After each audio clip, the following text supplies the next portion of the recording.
Good afternoon, good morning. Mark Johnson from Loyalty360. Hope everyone's happy, safe, and well. I want to welcome you to another edition of our Leaders in Customer Loyalty series, the Industry Voices podcast. In these episodes, we have the privilege of speaking with leading agencies, technology partners, and consultants in customer channel and brand loyalty about the technology trends and best practices that impact a brand's ability to drive unique experiences, enhance engagement, but most importantly, drive customer loyalty. Today, we have the pleasure of speaking with David Andreadakis. He is the Chief Commercial Officer at Loyalty Juggernaut. David, how are you today? Hey, Mark. Always a pleasure. Glad to see you. I'm doing great. Good. First off, we'd like to start these off on a more personal level, get to know the person we're speaking with, kind of the current positions. So we'd love to know a little bit about yourself, kind of your background, and a little bit more about your current role with Loyalty Juggernaut. Yeah, well, a little bit about myself. Obviously, if you're looking at my background here, you can see some guitars up here. I absolutely love music. I love the way that it drives my life, and I love the mechanics of it. In fact, music is something that I think is quite mathematical, and it's something that really led me to find a good balance with loyalty.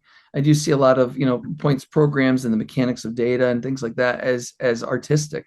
And so I really enjoy that. If anybody who's worked with me understands the storytelling and bringing things to life, that's who I am. And Loyalty Juggernaut picked me up about 5 months ago to help them advance what I think is the world's most advanced loyalty technology, to help tell that story to the market. And glad to have platforms like Loyalty360 to get up there and chat, whether it be at your conferences or sessions like this. Loyalty Juggernaut, great platform, getting to know them very well. You have some amazing brands that you work with. Can you tell us a little bit about the Loyalty Juggernaut platform and how it supports a holistic customer loyalty effort within an organization? Yeah, absolutely. In fact, it was really designed by Sham Shah, our CEO, and it's one of the more interesting stories when you think about founding stories for loyalty platforms. We've seen similar stories like this throughout the years. But what was different about this one is that he had built a loyalty platform a couple of different times prior at Oracle. He did this with Siebel, and there came a time where he said, "I just want to do this for myself, and I want to remove all restrictions on the customer experience. Like, how do I remove every single pain point for the customer, and I'm going to work backwards from there." Very similar to what a Steve Jobs might say or approach a problem with. And that attitude has not left the company. In fact, as we are working with our clients, we see something or we notice that we can make it more efficient or better for the customer, we'll go ahead and fix that and work on that, not try to bring that to the client as an opportunity to upsell or get a change order. We figure that if we do this right, then the program's going to grow, and that's how we really want to get paid. The other thing that's really unique about Loyalty Juggernaut is when we do come up with a cool innovation, and innovation is who I am to my core. When we come up with an innovation, we put it into the platform, it rolls out to everyone. We have 6 releases a year, and we are constantly updating and upgrading what our customers are getting from us, whether they ask for it or not. They get these enhancements and these improvements throughout. It is such a joy to work in a company and environment like that, especially when you take a look at our client roster and you see, who we're actually doing this with. It becomes a lot of fun very quickly. Excellent. When you look at the state of customer loyalty, where do you think customer loyalty is today? Where is it going? And maybe how should things be potentially different? Yeah, I love the question. Love this question. For years, I looked at loyalty as something that is evolving. It's evolving. It's changing. I think that's the same with most industries, especially when you live in an age like we do, where technology is changing things all the time. But I feel a little bit differently about it lately. I feel like it's doing a hard right turn, and that right turn is not just in what is being demanded of loyalty. It's an awakening of our brands on what is possible. And because of that, there's a change that needs to happen among loyalty providers. The technology changes its role, and the people who are operating the technology, their role changes as well. And the right turn that I'm talking about is loyalty, was always about a program and always about a customer interaction or stringing a series of interactions together, maybe learning a bit more about them so that you could help them with a better product selection or an experience later on. But now, more than ever, loyalty is the core to business operations. It's the core to marketing, to advertising. The data that we use gets funneled through all of these different integrations that are happening with these SIs. Content is getting uniquely challenged and changed, all from loyalty data. And I feel like as an industry, we've kind of we're behind in being able to help carry that data and that message forward into all of those areas. Absolutely. So, how do we change that? Because one of the things that we're very focused on at Loyalty 360 is elevating the discussion around customer loyalty. And my perspective is there's kind of bifurcation in the industry on the brand side, those who do it well and those who are very challenged. And our goal is to help elevate the discussion to those who are challenged, right? But I think the same thing happens on the customer loyalty provider side. There's a great number of technologies, significant number of technologies that are avant-garde, they're progressive, they have great technologies, integrations, and then there's some technologies, consultants out there that just say they're dated. Yeah. And having a kind of more coalesced group is what we're very focused on now, especially on the supplier side, the vendor side, the technology side, to help elevate that discussion. Do you see that same kind of bifurcation, that dichotomy? Yeah, and I see it with a lens. So I see exactly what you're talking about, but I've got my own personal lens on it. The first thing I would say is on the brand side, if the organization is extremely siloed, the data is siloed, the application of the data is siloed, and it becomes really hard to really get the most out of what a loyalty program could do versus an advertising program or something that is just a store experience. It's really hard to bring those together if the organization is set up that particular way. But I see a lot of other brands evolving, very smart brands that bring those groups together and center around a customer experience. And they say, hey, how do we make this better? And that's the point at which I'm seeing that bifurcation that you're talking about on the provider side over here. It used to be that I knew a little bit about a lot of things across the loyalty execution. I know a little bit about data. I know a little bit about design. I know a little bit about all these things, and I could be a great advisor on how to bring these things together. You are a general manager or an architect of what to do with those things, and I think that role is disappearing. That role is actually getting disseminated down into, we're empowering people to be smart and advisory all the way down into the organization. And so what happens from a provider perspective? How does that change your role? It comes back to the data. And this is what I believe. If you become an expert not only in data, but how it is applied, and instead of sitting here inside of loyalty, you pack your bags and you find who are the consumers of this loyalty data in my organization, and you go spend time with them, your job becomes increasingly apparent as to what it needs to be. So let me just say one more thing about this, meaning you're in a very unique role as a loyalty advisor in this space. Not you, just as an advisor. Any advisor in this space is in a unique role to help them understand the power of loyalty data. Well, if you're not spending your time with retail media networks, with content developers, with the SIs or the co-brands, then I don't know who you're talking to anymore. Those are the people who are consuming your data and creating immense value for organizations. And they have very little context about what to do with it. And you can be a hero if you just took on that role. Yeah, you mentioned Hero. I'm a big fan of Story Brand by Donald Miller. Just a series of books about just making the customer the hero of the story, right? Oftentimes, the technology partners want to talk about we, me, not how they're enabling the kind of the customer. How Yeah. they don't listen oftentimes. I mean, that the whole thing is that, and even how they talk about certain platforms. Again, back to Story Brand. If you force your customer to burn calories to understand what you do, they tune out. And that's what I think we've had a kind of a mass exodus of people for and from customer loyalty focus. And we need to get back to elevating that for sure. I think that's right. I love the way you phrase that. If we're forcing them to understand like what we do and how to use us, then we're lost.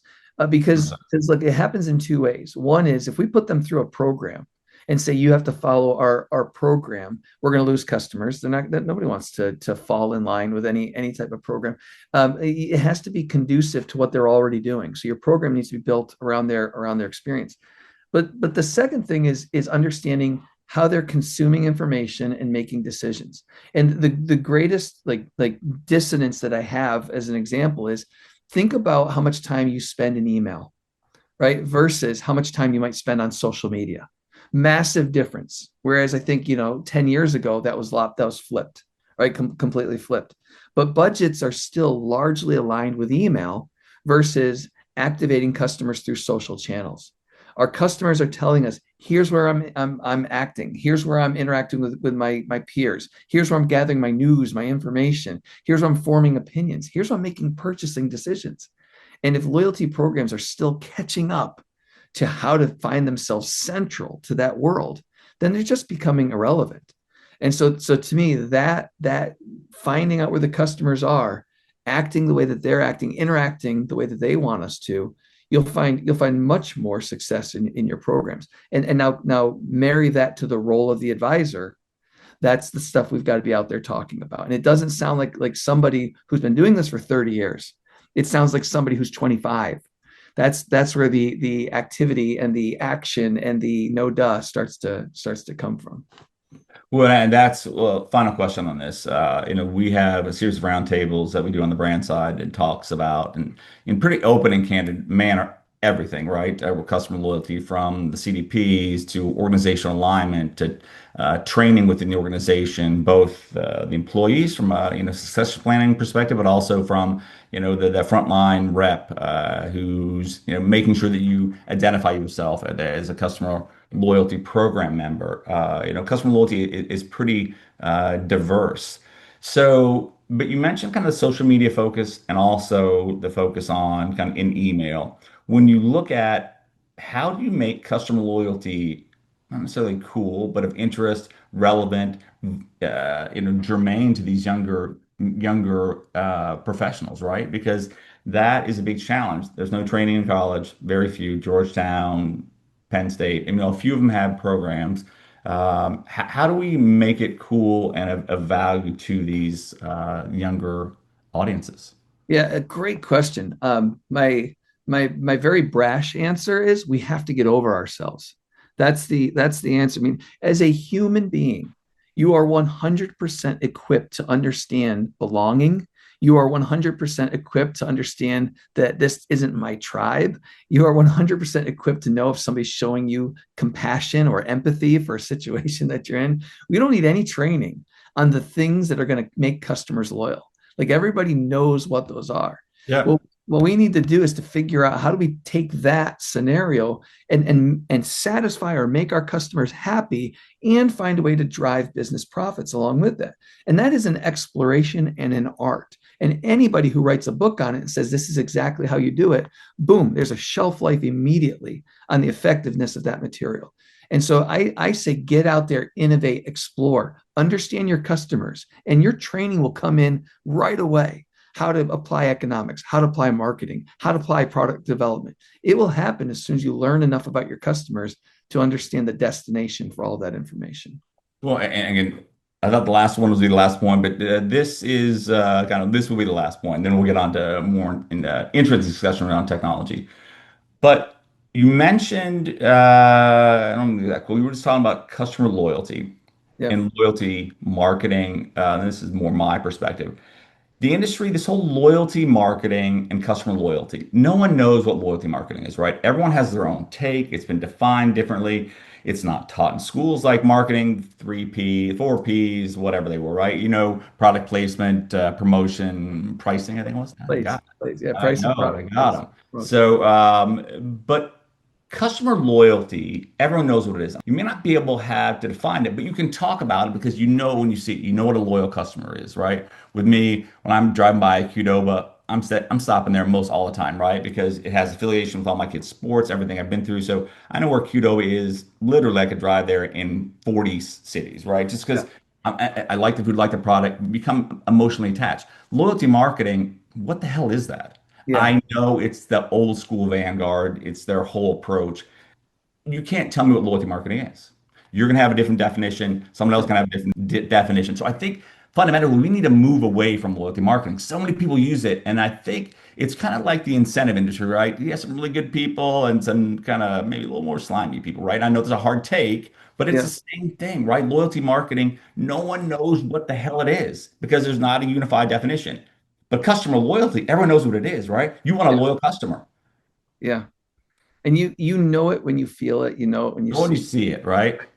Absolutely. And it's, I said earlier, we have to get over ourselves. And I think that when we put some constructs in place, that it starts to limit our thinking instead of expanding our thinking. I don't think we've 100%. actually, even though this loyalty industry has been around for a while, I don't think we've even scratched the surface of understanding of what it really means to connect with a consumer, how it really changes a life, how it really can invoke all of the emotions. I often say, and I was saying this from your event from the stage just a few months ago, it's a pretty special group of people we have sitting in that room. It is, of all the billions of people that work in business, there are only a couple dozen thousand who are charged with understanding how to help consumers make rational transactional decisions versus emotional decisions over here, and understanding Right. that two sides of that coin. There's so few people in the world who understand that this practice that we get to enjoy is relatively new, even though it has been around since the dawn of time, understanding how to connect people one to another. I'll tell you something interesting. This one of those circle of life moments for me. I remember when I was a kid arguing with my dad over Tyson versus Ali, who was better, right? And I was like, oh, but Tyson's so much stronger, and my dad was like, oh, but you never saw Ali the way that he was in his prime, and more recently, I was arguing with my son over our current basketball players better than 90s basketball players. And man, it was really hard to move me off from this mountain. And I had flipped the script. I'm sitting here in my dad's position. And I'm realizing that the construct that I grew up in, the familiarity that I had, the things I thought were amazing, were becoming dated. That there's a whole new set of players. There's a whole new set of awesome things that are happening now. And I think that's the final point, right? At the end of the day, customer loyalty takes a commitment. Everyone thinks it's easy, right? But when you get into it, you've been in this industry, 30 years, 20 years for myself, it requires continual learning. And many people aren't up to that, right? I mean, again, there's a bifurcation of smart people and not smart people. And I'm not trying to denigrate individuals holistically, but it takes a lot to understand new technology, right? People are, from a behavioral science perspective, changing behaviors. People haven't learned traditionally all throughout their lives. They're not reading constantly in the field. That's, every mentor I've had, read in your field every day, read in your field every day. I do it every day, right? As much as I can, marketing, business week, whatever it may be at age, because you need to stay up. But with the kind of the rise of AI and what that may or may not mean to individuals, it creates a panic, right? It creates cortisol, it creates dissonance, and I think that's what we have too. Is in a time where you mentioned we should be bringing people together, I think this dissonance actually is pushing people apart. Where the different customer loyalty platforms, and we have just launched a survey yesterday in market to understand what brands are using, and that I think that's where we are too. It's this uncertainty around AI and what it might do is creating more dissonance where people have maybe a little more reticence to truly work together and partner in scenarios, right? You mentioned earlier when you were talking about some of the consortiums that you work with internationally that are buying groups, right?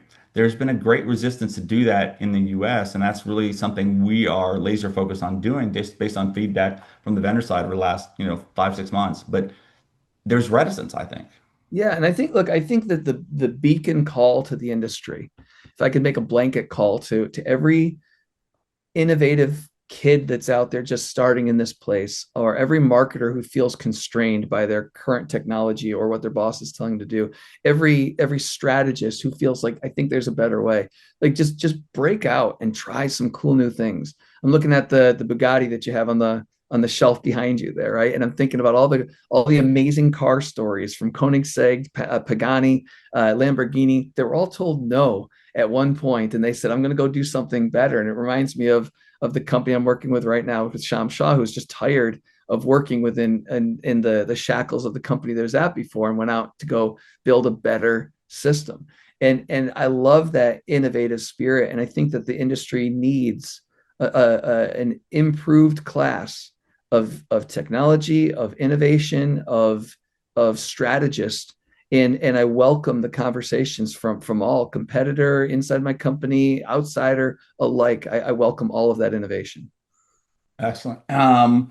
Couple quick questions, kind of wrap this up. Yeah. Metrics are a big area of interest right now, as you mentioned, and we have discussed. What are some metrics brands should be tracking to clearly understand how their program is performing? Yeah, I am a massive fan of 4DX. Chris McChesney over at Franklin Covey wrote this book, and he's a very good personal friend, and he distinguishes between. I'm not going to get really specific. I just want to make one massive distinction between lag measures, things that happened, right? Sales is something that happened, right? Versus your lead measures, the things that you know to affect those things right there. And in loyalty programs, I'm often seeing things like member migration as a KPI. Are we creating, or are we retaining high value members? Are we reducing the number of are we reducing the cost per point? Things like that. And I say, don't focus on those lag measures. Find the two or three things that you know that you can do to affect those measures, right? And that's going to be different for every single company that's out there. But the analogy often that I refer to is, everybody looks at their weight and the scale, and they get disappointed. But if you're really tracking calories and food consumption and calories burned, you'll start to affect your weight, right? And so I would just distinguish from a KPI perspective, go one level down and look at what's going to affect all of the outcomes you're hoping for. Yeah, I agree with that wholly. There is some interesting studies around food consumption calories, though, too, where your body goes into survival mode at certain periods of time, Yeah. too, and you kind of, yeah. So, but interesting take. So, Whatever advice you got for me there, I'll take it, man. yeah. So when you look at, the state of customer loyalty, we do a report every year that looks at interviews brands on kind of where they are, where they're going, what they would like to see. And 58% of the brand respondents this year said that new reward options are a focus from them, but that's down last year from, I think, 80 some percent, mid 80s. So brands are kind of trying to optimize what they have, but new reward options that have high value, high perceived engagement are a big focus. What are you seeing with regard to kind of new reward options, engagement options for customer loyalty? Yeah, I think there's two things that are happening here. I think that one is that, you know, consumers in general, just especially in the US, are getting a little tired of stuff.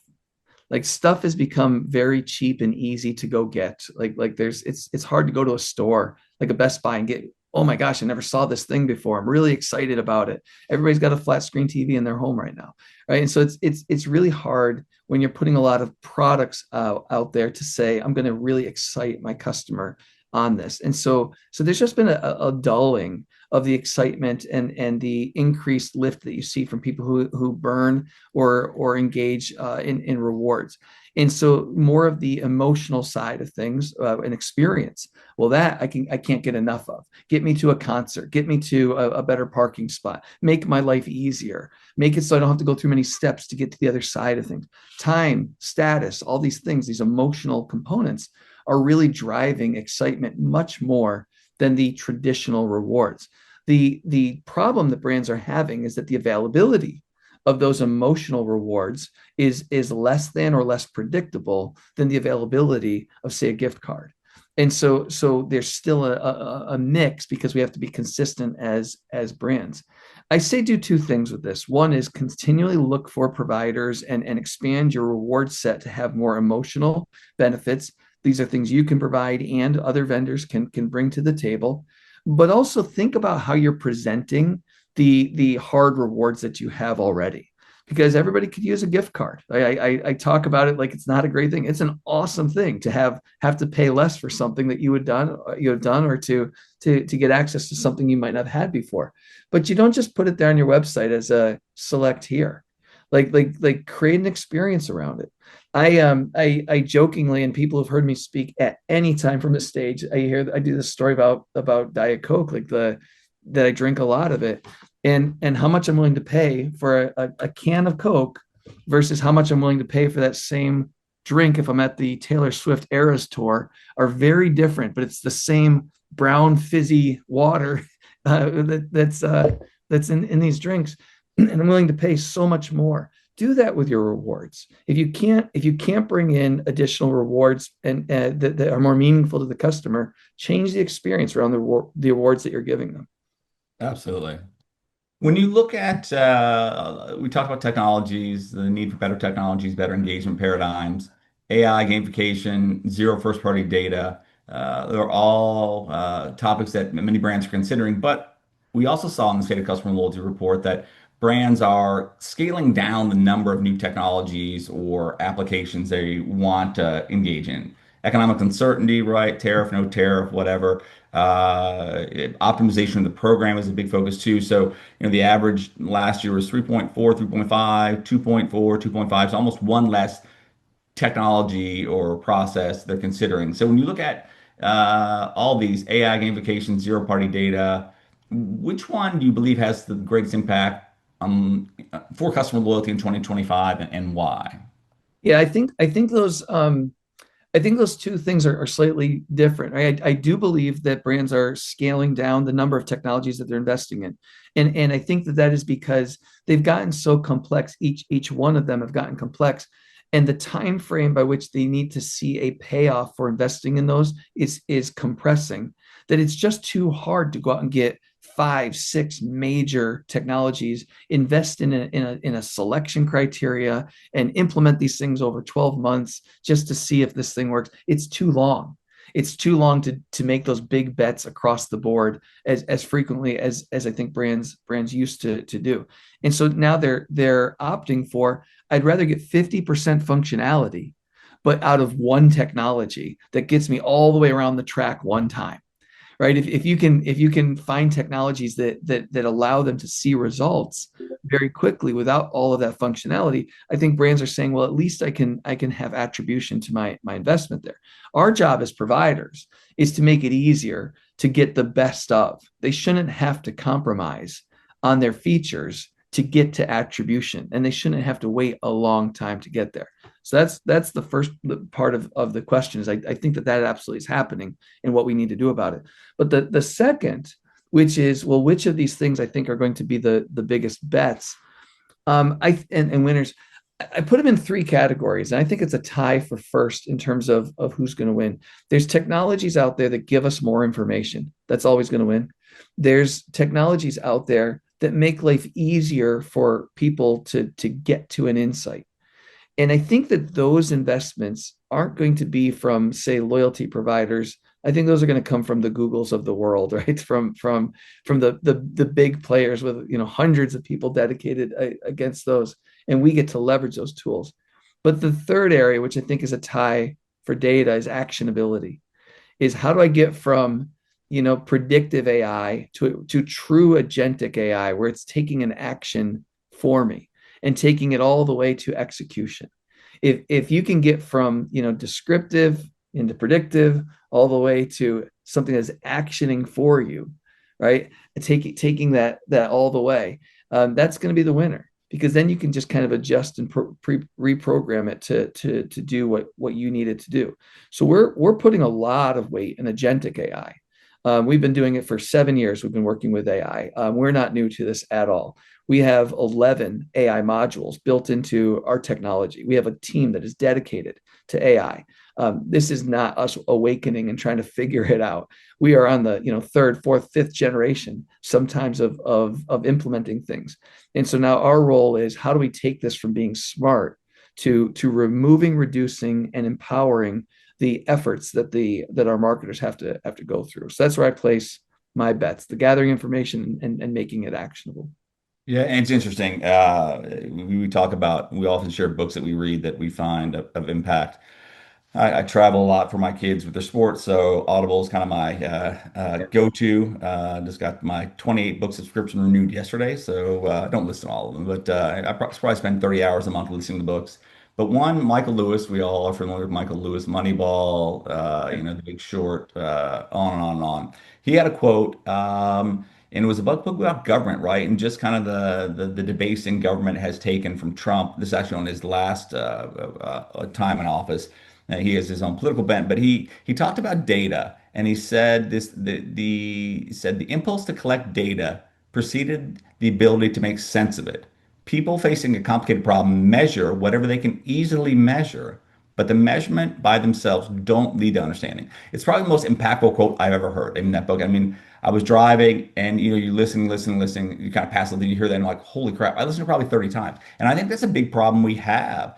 People are not necessarily searching for meaning within the data. They have all this data, but we're not doing much with it. And I think that's a big challenge too, is to make the data, as you mentioned, actionable, easy, understanding where the different data sets lie within the organization, what data sets are important, and then create some meaning on it. People often it's like they throw out all these stats. I'm like, what does that mean? I'm like, I have no idea what that means. Tell me what that means. And then you ask them to tell you what it means. Like they get all defensive. I'm like, I'm not trying to be a jerk, but you throw all these stats. I'm like, what do they mean to us? And Yeah. people, 95% of the people stop, right? Everyone wants to be strategic. Everyone wants to talk about how visionary they are. But when you ask them tough questions, like, what does that mean? Because I don't know. I want to know. I want to be better informed. And we see that in the technology world. We see it in consulting, right? And you ask them, well, what does that mean? And like, well, it means what I said. I'm like, well, I didn't understand it. So I think that's another opportunity we have too, is just making things a little clearer, more concise, so people understand that, right? Getting back to that whole burning calories for customers. They don't understand what you're doing. You make them burn calories. They tune out. You can think you're the smartest guy in the room too, but if you're not actually resonating, it's not, I think that's a big challenge we have as well. But that's a I, whole different discussion. No, but I love this discussion, and I have a rule of thumb that I use to help me with this, because it used to be, how do I get more information to make more differentiated decisions, more personalized offers, all that kind of stuff. But as you measure results and you increase the amount of information that marketers have that you can do anything with, whether it's design a product, send out a message, come up with a pricing scheme, whatever it is, there's a diminishing marginal return 100%. of more information. And 100%. and we often surpass that information gathering from our actionability, as your quote, and I love that quote, as your quote 100%. stated. And my rule of thumb is, think about a grocery store. You got a minimum wage employee that's happy to delight a customer, but has to get to the next customer in seconds.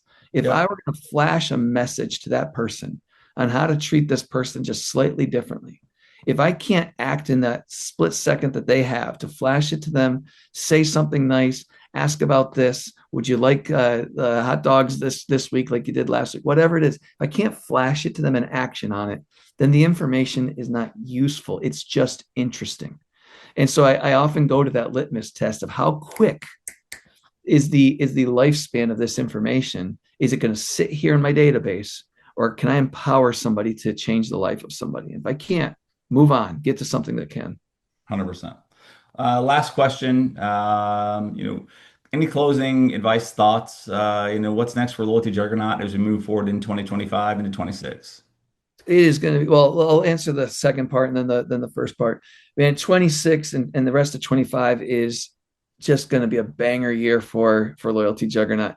We are moving so fast. We just rolled out our 13th airline. We've got hotels in over 100 countries. At this point, we are investing heavily into sales and marketing because we've got such a cool product. In all regions, we're on fire right now. I've never seen a company with a bigger pipeline. We're at a point where we get to choose the clients that we work with, and we absolutely love that. And we are absolutely hiring the best of in any field within loyalty. So if you're in analytics, if you're a strategist, please give me a call. We're doing big things. The advice that I have for the market, I actually am going to borrow from something you said, and I'm going to borrow from something that I said. Gathering information has to be a discipline. I don't care what level you're at. It has to be a discipline that you embark in, and then making it actionable is the thing that you said that I really, really like. The other thing I would say is apply it to the places without the boundaries. Like there's so many people working on so few problems in our industry, and there's a lot of problems that need attention. And so look for some gray space and go explore. In my younger days, I used to want to map every single thing out. Well, first I'm going to go here, and then I'm going to go there, and then I'm going to go there. And if you told Lewis and Clark they had to map the whole thing out before they took off on their trip, they never would have gone, right? It's you just have to be equipped with the right tools and start going west. And that's what they did. And because of that, they were able to give us an understanding of a very unexplored wilderness and give us a path to move forward. You'll learn along the way, and people will follow you with those learnings. So get started, put a shovel in, and go innovate. That's my advice to the market right now. Oh, great. I think that's awesome. Well, we do have a few more quick fire questions, Yeah. so we'd like to rock through these. It's always good to get these, out. We'd like to have a one word or a short phrase answer, or I get into trouble with Ethan and Carly and the editorial team. So keep them short. What is your favorite word? My favorite what? Word. My favorite word. My favorite word, concatenate. I love the word concatenate. It's a weird word, but it brings together so many things. But concatenate is my favorite word. What is your least favorite word? I hate words that make people question what I said. So anything that's a little bit vague, and so any general word is something I don't like. I like more specifics on it. I don't have one in particular, but there's many of them for that. What excites you? Innovation, creativity, seeing people come alive, seeing people understand things that they never knew before, and change their thinking. Love that. Okay. What do you find tiresome? Redundancy. Is there a book that you've read that you're a fan of that you'd like to recommend to colleagues? Yes, yes, absolutely. I already mentioned 4DX, Four Disciplines of Execution. So there's that one that I'll put up there. But I love a book by Malcolm Gladwell called Freakonomics. Yeah. It's a fantastic book because it makes you think differently about everything around you. They're a good book. Freakonomics 2 is good as well, but you've read the Columbia studies, haven't you? That the whole Freakonomics book was pretty much proved to be factually incorrect. Well, I'll tell you the one that I love is the example of the realtors, and that one I'll argue with all of Columbia on that one is that realtors have an inherent interest in working against you based on what's motivating them. So Oh yeah, well that's agency theory, pure and simple, right? Because there's a whole dichotomy. And I thought, based on with the whole suit with the national the NRA earlier this year, how it was settled, that paying someone 6% of a commission on a $500,000, $1.5 million house, ridiculous, right? You guys didn't do any work. You control the market, you control the data, and but yeah, they have a huge disinterest, right? And so that one, yeah, I agree with that one. But yeah, others, I'll try and find that article and send it to you. love Uh, it, love it. because Gladwell is pretty much, those guys are out. Yeah, I'll tell you this, and you were mentioning Trump earlier. When you read, I don't care who you like from a business perspective, politics, or whatever. Read everything, and that's my advice to people who are reading. When you're gathering information, don't just go to what you know and what you like. Go learn about what the other sides are saying and thinking, and that I spend as much time reading and learning about my position on things from people that I don't like and I don't respect than I do from people who I do like and do respect because it helps me either think through my opinion and articulate it, or it helps me understand something I didn't know before. And I wholeheartedly agree with that. I find I'm a fairly conservative person. I voted for Trump. I don't like what he's doing right now at all. I have a number of issues with him, just regard to, a number of different issues, and I call them out, right? Same thing with some of the different wars going on right now. And I have my own. I tend to be a little more liberal in my approach there. But the fact is, your point, you have to be able to look at different data points, right? You can't get your information in an echo chamber because it's just confirmation bias all over again. Yeah, And that's right. again, it gets back to what we talked about earlier. Most people, and I tell my son this time and time again, most people can't think. They can't, right? Everyone wants to be strategic. Everyone wants to be tactical. Most people are not, right? The ability, as you mentioned earlier, input is, it's one of the strength finder things. It's my number two, competition input. I like things like cars, motorcycles, data, books, right? So because it makes you, if you go a day and don't learn, that's a wasted day, right? But if you Yeah, don't have that input, and if you're only reading certain things, you're not you don't learn how to think, right? And that's that's right. where I think that we had such a huge problem with people reading People every day. I don't even know, People's even a thing, right? But if you're not reading kind of a disparate set of insight, you're not growing as a person. And that's a fundamentally, that's one of the biggest challenges we have as society. And it gets back to that have or have not. The people who are reading, active, growing are the ones who succeed, and ones who don't. Yeah, that's right. And when you're tell me that you read every day, I know you read a lot, even more than the business side. So my advice to people out there reading every day is throw in a Jack Reacher every now and then. Throw in something that's not about business to help just expand a little bit of the side of you that will help provide context to the side that you're actually focused on. Yeah, that's a good point too. I think I have 1,200 movies on Apple TV, so I'd rather watch a movie. I'd rather get it done quickly because with Yeah. attention issues, I don't know if I can get through that book. But anyway, what profession other than the one you are currently doing would you maybe like to attempt? Oh boy, well, I should have been a musician, right? I should have done that Okay. instead. My guidance counselor forgot to tell me that that was even a profession. That would have been a whole lot more fun. No, I actually believe to my core that this is exactly the job that I'm supposed to be in, right? The behavioral economics of loyalty is the thing I am most passionate about. The fact that we get to work. I mean, think about the privilege that we have, Mark. We get to work in business, helping brands actually make sense of what their customers want versus just turning a dollar. That is, you get both sides of being able to help humanity and help people live better lives, more convenient lives, happier lives, enjoy each other, be part of a community. We get to do that and help a business figure out how to make some money and continue to do that more. What a freaking privilege, right? What a joyous thing. I wouldn't trade this for a single job out there. No, I agree that a lot of things about my job I love. I love talking to smart people about smart things. We get to see such a great diversity. I mean, you get to talk to brands that are doing cutting edge things. They're so open, honest. And I look at some of these people that don't have rewarding jobs, and I feel bad for them. I mean, there's obviously tons of challenges in my job. I'm not the best manager of people, but getting to talk to CMOs or VPs or individuals like you on a daily basis, I mean, there's nothing better. Yeah. Yeah. But yeah, I agree. I think I know the answer to this one too. What do you enjoy doing that you often don't get a chance to do? Yeah, I talked about music enough, but I'll tell you there is something, and that is just taking time to laugh. Like I'm doing a lot of work right now, doing a lot of travel, and it cuts down on the amount of time that I'm able to spend with people. It's what I thoroughly enjoy about going to conferences like yours is that you get to come together, and it's not just about education and moving your job forward, but a chance to laugh and converse and smile a little bit. Yep.